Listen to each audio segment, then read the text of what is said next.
तुम्ही कधी विचार केला आहे का की तुमचे मन अनियंत्रित वादळासारखे वागत आहे? दिवसेंदिवस त्याचे खेळ थांबवण्यासाठी आपण काय करावे हे जाणून घेण्यासाठी स्वामी समर्थ महाराजांच्या शिकवणीवर एक नजर टाकूया.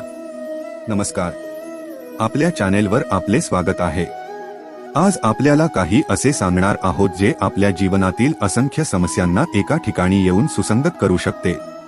आपण एक अद्वितीय आणि शक्तिशाली मार्गदर्शन पाहणार आहोत ज्यामुळे तुम्ही तुमच्या मनाच्या खेळाला थांबवू शकता आणि आतून शांतता अनुभवू शकता.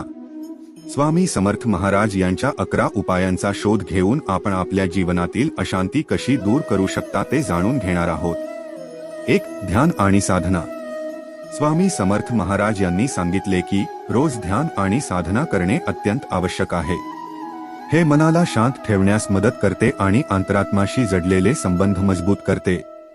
उदाहरण, रोज सकाळी किंवा संध्याकाळी काही मिनिटांसाठी शांत जागेत बसून ध्यान करा. आपल्या श्वासावर लक्ष केंद्रित करा आणि मनाच्या अस्थिरतेला थांबवा. 2. स्वनियंत्रण.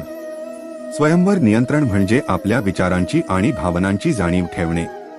याचा अर्थ म्हणजे स्वतःच्या विचारांचा तपास करणे आणि त्यांच्यावर नियंत्रण ठेवणे.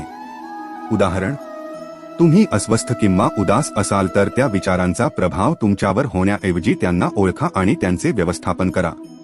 3. पारदर्शिता. होस्ट तुम्ही. पारदर्शिता म्हणजे स्वतःच्या मनातील गोंधळाची स्पष्टता. स्वामी महाराज पारदर्शितेची महत्त्वता सांगतात. यामुळे आपल्याला आपल्या समस्यांची अचूक जाणीव होते आणि त्यावर योग्य निर्णय घेणे सोपे होते. उदाहरण, आपण कोणत्याही कठीण परिस्थितीत असाल तर परिस्थितीला एका स्पष्ट दृष्टिकोनातून पहा आणि त्यावर उपाय शोधा. 4. सत्संग. सत्संग म्हणजे साधू संतांशी किंवा योग्य व्यक्तींशी संपर्क. स्वामी महाराज यांचे सत्संग मनाच्या अशांतीला दूर करतात आणि आध्यात्मिक उन्नतीसाठी मार्गदर्शन करतात. उदाहरण, धार्मिक किंवा आध्यात्मिक सभा जिथे तुम्हाला तज्ज्ञांच्या विचारांचे वाचन किंवा श्रोत्यांची उपस्थिती लाभते. 5. अवकाश आणि विश्रांती.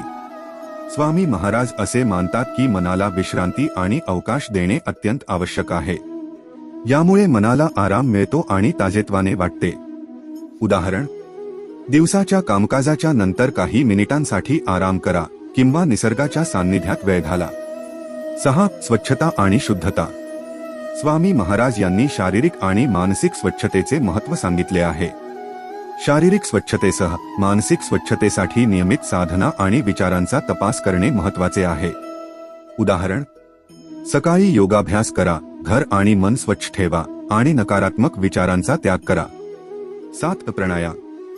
होस्ट तुम्ही. प्राणायाम म्हणजे श्वासोश्वासाची साधना जी मनाच्या शांतीसाठी अत्यंत उपयुक्त आहे. यामुळे मानसिक स्थिरता प्राप्त होते आणि जीवनात ऊर्जा मिळवता येते.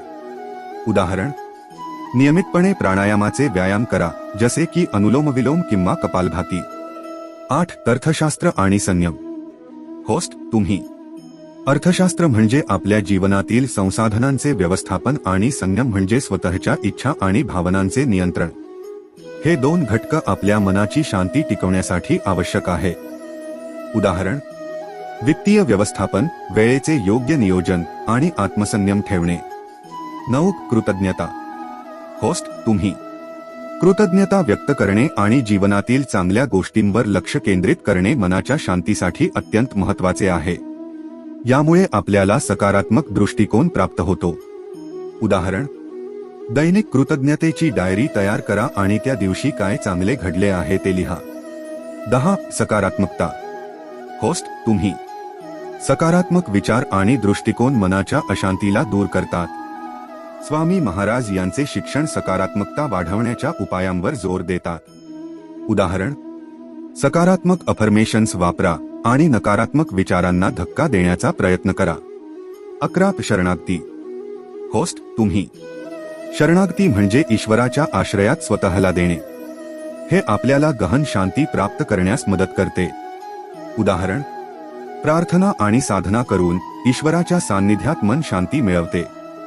हे 11 उपाय आपल्या जीवनात लागू करून आपल्याला मानसिक शांती आणि सुख प्राप्त होईल. स्वामी समर्थ महाराज यांच्या या अमूल्य शिकवणींनी आपले जीवन कसे समृद्ध होईल हे आपल्या अनुभवातून जाणून घ्या. आपल्याला हा व्हिडिओ आवडला असेल तर कृपया लाईक करा, सबस्क्राईब करा आणि आपल्या मित्रांशी शेअर करा। तुम्हाला आणखी कोणत्या विषयावर माहिती पाहिजे का? कृपया खाली कमेंट करा। धन्यवाद आणि आपल्या जीवनात शांतता आणि सुख मिळवण्यासाठी हे उपाय आजमावून पहा।